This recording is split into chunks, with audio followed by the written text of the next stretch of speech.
Are you ready to fire some clients? Hi, I'm Allison Johs, president of Legal Ease Consulting, where I help lawyers create more productive, more profitable, and more enjoyable law practices. In my last video, I challenged you to take a look at your client list and see if it's time for you to fire some of your worst clients. But how do you do that without creating a bigger problem? Here are three options. The first option is to consider changing your services in such a way that the client themselves decides they don't want to work with you anymore. So for example, you might change the way that you communicate with clients, or you might raise your fee above where you think this client can pay. Now, you want to make sure that you are in alignment with your engagement agreement and with your jurisdiction's ethical rules before you take any of those actions.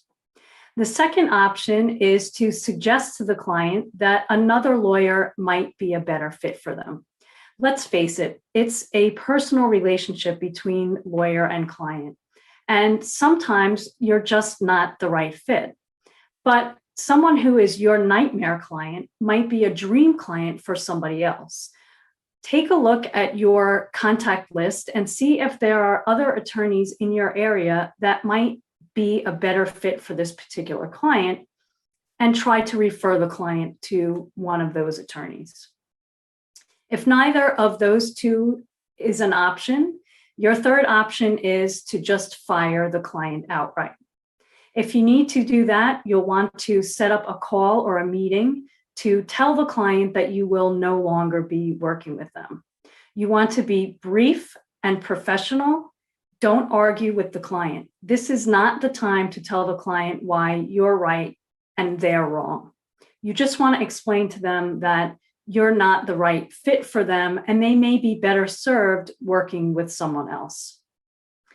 You want to fire a client sooner rather than later, whenever possible. That's especially true if you're representing the client in a litigation. Sometimes if you're too close to trial, the court may deny your application. So the sooner you can fire a client, the better.